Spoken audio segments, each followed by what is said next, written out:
नमस्कार देशवासियों, सादर वंदे नमस्कार।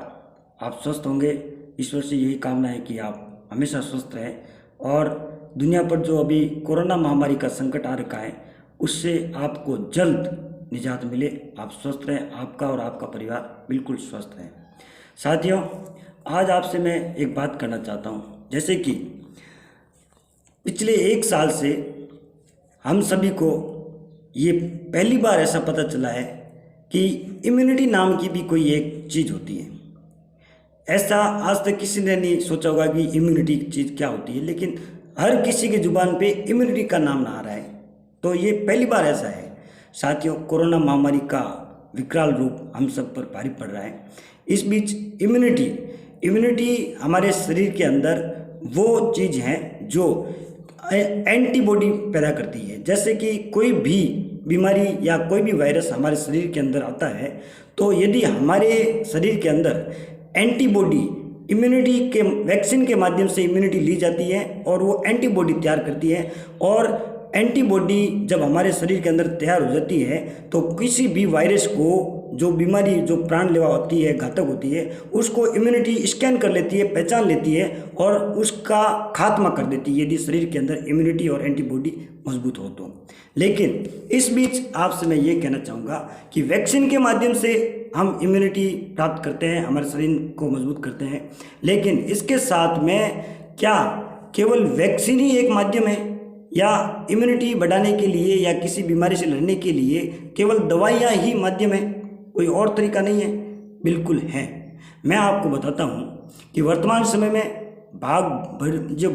ये दौड़ की जो दुनिया है, ये समय जो चल रहा है, उसमें हमने अपनों को समय देना बंद कर दिया है, एक दूसरे का सहयोग करना बंद कर दिया है, हम एक दूसरे की भावनाओं को समझना बंद कर दिया है। हम केवल स्वयं तक की जरूरत को पूर्ति करने के लिए जिंदा हैं, और दुनिया में क्या हो रहा है, परिवार में क्या हो रहा है, समाज में क्या हो रहा है, उसके बारे में हम चिंता करते ही नहीं है। बिल्कुल ही, ये बिल्कुल ही गलत है। आप कितनी भी कैसी भी बॉडी बना लो, बड़े बड़े बॉडी बिल्डर्स बैठे हैं, लेकिन उनकी इम्यूनिटी मजबूत नहीं है। क्यों नहीं है? क्योंकि जब तक आपका दिमाग मजबूत नहीं होगा, जब तक आप माइंडली स्ट्रांग नहीं होंगे, जब तक आपके अंदर कॉन्फिडेंस नहीं होगा, तब तक आप कैसी भी दवाई ले लो, आपकी इम्यूनिटी मजबूत नहीं होगी। लेकिन यदि आप इसको मजबूत करना चाहते हैं तो आपसे मैं विशेष आग्रह करूंगा कि आप कुछ समय अपनों के लिए निकालें।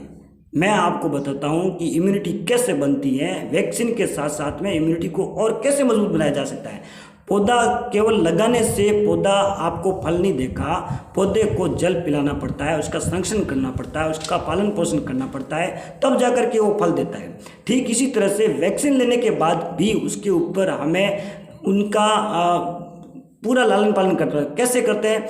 जैसे अभी मैंने आपको बोला कि जब तक आप दिमाग से स्ट्रांग नहीं होंगे तब तक आपको इम्यूनिटी मजबूत नहीं होगी।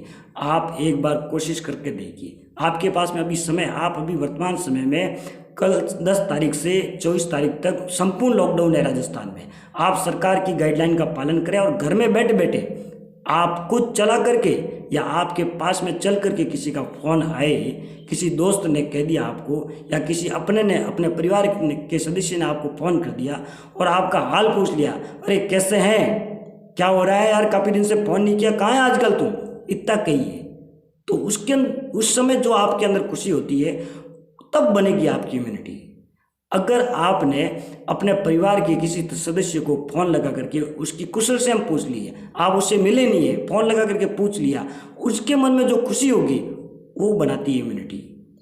आप भाग दौड़ भरी जिंदगी जी रहे हैं, लेकिन अपने परिवार के किसी बुजुर्ग के पास में 10 मिनट बैठ करके उनसे आप पुरानी बातें करोगे तो उनको जो खुशी होगी, जो अनुभूति होगी, उस समय जो उनकी एक्टिविटी होगी, उससे आपकी बनेगी इम्यूनिटी। इम्यूनिटी बनाने के लिए आपको संयुक्त फैमिली की तरह जीना चाहिए। जैसे संयुक्त परिवार कैसे रहता है, एक दूसरे का सहयोग कैसे होता है, आप उनके साथ में खड़े रहिए। जैसे आपका कोई मित्र, आपके परिवार का कोई सदस्य यदि मुसीबत में है तो आप उसे फ़ोन लगा के पूछोगे कि अरे टेंशन मत ले यार, क्यों चिंता कर रहा है, सब बढ़िया होगा, अच्छा होगा, उससे बनेगी इम्यूनिटी। किसी भाई का काम है, है, आप उसके पास जा नहीं सकते, उसकी मदद करनी, फ़ोन करके भी आप उसको कह दोगे अरे चिंता मत कर तेरा काम हो जाएगा, मस्त रहे, तब बनेगी इम्यूनिटी। आप परिवार के साथ में खड़े हो, परिवार में कोई दिक्कत आ गई है तो आप यदि सब एकजुट खड़े हो और जिस घर में काम है वो भाई सोचेगा कि मेरा भाई परिवार पूरा साथ में खड़ा है, उस समय वो जो खुशी होती है उससे बनती है इम्यूनिटी। आप दिमाग से स्ट्रांग कैसे हो सकते हो? आपको परिवार में कोई भी जैसे आपको टॉर्चर करता है या आपको अपने बिजनेस में कोई टॉर्चर करता है या आपको और भी कई जगह आपको कोई टॉर्चर करता है, उससे आप माइंडली डिस्टर्ब होते हैं, इससे आपकी इम्यूनिटी कमज़ोर होती है। आप वैक्सीन कितनी भी ले लो, जब तक माइंडली स्ट्रांग नहीं होंगे तब तक आपकी इम्यूनिटी मजबूत नहीं होगी। आप आज से संकल्प लीजिए कि ना तो मैं किसी को मेरी वजह से टॉर्चर करूंगा, ना मैं मेरी वजह से किसी को परेशान करूंगा। मैं हो सकता है मेरी वजह से मैं उसकी मदद करूंगा, मेरी वजह से मैं उसका सहयोग करूंगा, मेरी वजह से मैं उसके तकलीफ नहीं आने दूंगा, मैं उसके साथ खड़ा रहूंगा। ऐसा आप उससे जरूर कहें, अपने दिमाग को इस तरह से ढालें।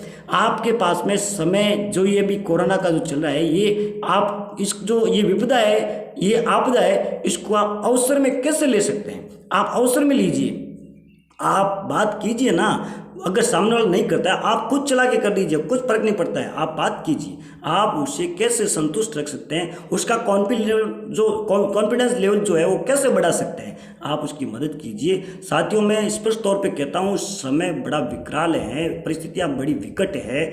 इस बीच में अपनों के साथ कैसे जी सकते हैं, अपनों के साथ जीना सीखें, अपनों के साथ रहना सीखें, तब बढ़ेगी आपकी इम्यूनिटी। आप 1000 प्रयास कर लो, जब तक आप अपनत्व की भावना नहीं होगी तब तक आपकी इम्यूनिटी नहीं बन सकती।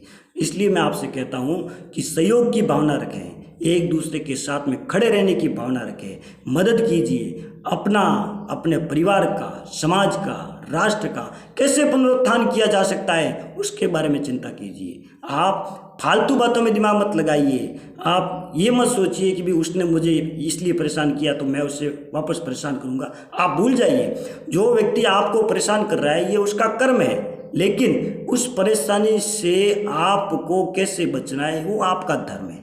जरूर थोड़ी उसको वापस परेशान करो आप, नहीं।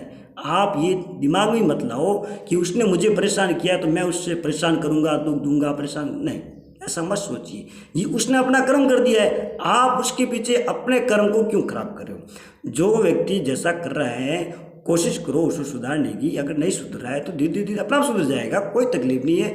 लेकिन अपनों के साथ में कैसे समय बिताया जा सकता है, फ़ोन पे बात कीजिए, ठीक है, उनसे जाकर मिलिए और कोरोना महामारी में सरकार की गाइडलाइन का पालना करते हुए आप कैसे अपना परिवार का, अपने समाज का कैसे बचाया जा सकते, आप बताइए, बचाइए।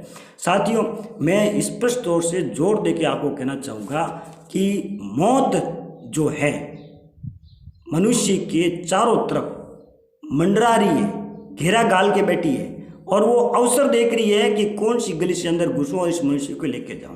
लेकिन साथियों, समय का कोई भरोसा नहीं है। आप फालतू की बातों की चिंता करना बंद कर दीजिए और अपना और अपने परिवार को कैसे आप सुरक्षित और आप स्वस्थ रख सकते हैं उसके लिए आप अपना ध्यान रखें, उस पर दिमाग लगाइए, फालतू की बातों पे न जाएं। और विशेष तौर से मैं कहना चाहूँगा कि ये समय है अपने घरों के अंदर बैठ करके अपने इष्ट देवी देवताओं को याद करने का, कुल देवी देवताओं को याद करने का।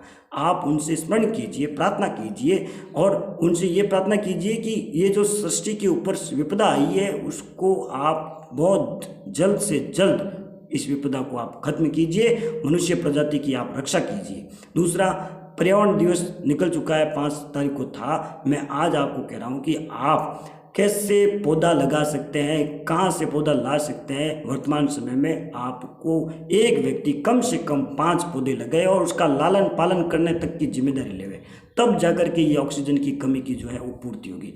अपन मानते हैं सिलेंडर की व्यवस्था सरकारें कर रही है, समाज सेवी लोग कर रहे हैं, सब कर रहे हैं, लेकिन नेचुरल जो ऑक्सीजन है वो पेड़ पौधों से मिलता है। सबसे ज़्यादा ऑक्सीजन मिलता है पीपल के पेड़ से, दूसरे नंबर मिलता है बरगद के पेड़ से, तीसरे नंबर मिलता है नीम के पेड़ से। आप इस प्रकार के पौधे लगाइए और ऑक्सीजन को आप कैसे ज़्यादा नेचुरल तरीके से बढ़ा सकते हैं वैसे बढ़ाइए। प्रकृति है, प्रकृति के ऊपर हमने इतिहास में पढ़ा है, हम इतिहास पढ़ते हैं, देखते हैं, सुनते हैं, उसमें स्पष्ट लिखा हुआ है जब जब प्रकृति को हानि हुई है, मनुष्य ने अपना विकराल रूप प्रकृति के लिए अगर धारण किया है तो ये प्रकृति है, ये किसी को नहीं बख्शती है, ये प्रकृति है, ये कभी भी पलट सकती है। इसलिए प्रकृति के साथ में अब आप छेड़छाड़ करना बंद कीजिए और अपना अपने परिवार का विशेष ध्यान रखिए और इम्यूनिटी को दिमाग स्ट्रांग रख करके सारी चिंताएं छोड़ करके एक दूसरे की काम में बाधा न पहुंचाएं। आप संकल्प ले लें कि मैं मेरी वजह से किसी व्यक्ति के काम में बाधा नहीं बनूंगा, मैं मेरी वजह से किसी व्यक्ति को दुख नहीं दूंगा, मैं मेरी वजह से किसी व्यक्ति को तकलीफ नहीं दूंगा, मैं मेरी वजह से किसी व्यक्ति के किसी भी काम में अड़चने नहीं डालूंगा। आप ऐसा संकल्प लीजिए, एक तरह से आज ही संकल्प ले लीजिए, लॉकडाउन लगा दीजिए और 6 महीने करके देखिए। आपने यदि ऐसा 6 महीने 12 महीने यदि आपने लगातार ऐसा करके देख लिया ना, तो मैं निश्चित तौर पे दावे के साथ में कहता हूँ कि आपकी दैनिक दिनचर्या ठीक ऐसे ही बन जाएगी और आप भविष्य में अपनी ज़िंदगी ऐसा ही जीना शुरू कर देंगे। आप एक दूसरे के लिए जीना सीख जाएंगे, आप एक दूसरे के लिए कुछ भी करने के लिए तैयार रहेंगे। मानवता जिंदा होनी चाहिए मित्रों। जाति धर्म अभी आप वर्तमान जो परिस्थितियाँ चल रही है उस पर आप बहस करना बंद कीजिए और मानवता को आधार मानकर, इंसानियत को आधार मानकर वर्तमान समय में एक दूसरे का सहयोग कीजिए और इस कोरोना महामारी से बचने के लिए आप घर में रहें, आप सुरक्षित रहें, मास्क पहनिए और 2 गज की दूरी रखिए, भीड़ भाड़ वाली जगह पे मत जाइए और आयुर्वेद के माध्यम से अपने घर बैठे बैठे शरीर को कैसे स्वस्थ रखा जा सकता है उसके लिए आप आयुर्वेद ट्रीटमेंट जरूर लीजिए। एक दूसरे की सलाह लेकर के, डॉक्टर की सलाह लेकर के सहयोग कीजिए और स्वस्थ रहिए, मस्त रहिए। मैं आपका, आपके परिवार का स्वस्थ रहने की और किसी भी प्रकार की तकलीफ न आए उसके लिए मैं ब्रह्मा जी से, क्योंकि सृष्टि के रचनाकार रचयिता ब्रह्मा जी हैं, तो मैं ब्रह्मा जी से आह्वान करूंगा कि आपको स्वस्थ और मंगलमय रखें। आपका दिन शुभ हो, आपके परिवार में किसी प्रकार की कोई तकलीफ ना आए, आप कोरोना जैसी महामारी से लड़ने के लिए तैयार रहें, अपने अंदर कॉन्फिडेंस तैयार करें। और मैं साथ में ये भी कहूँगा कि आप अपने परिवार को तो बचाएंगे लेकिन पड़ोसी को बचाना हमारा धर्म है, इसलिए आप अपने परिवार का ध्यान रखिए। बहुत बहुत धन्यवाद। जय हिंद, जय भारत, वंदे मातरम।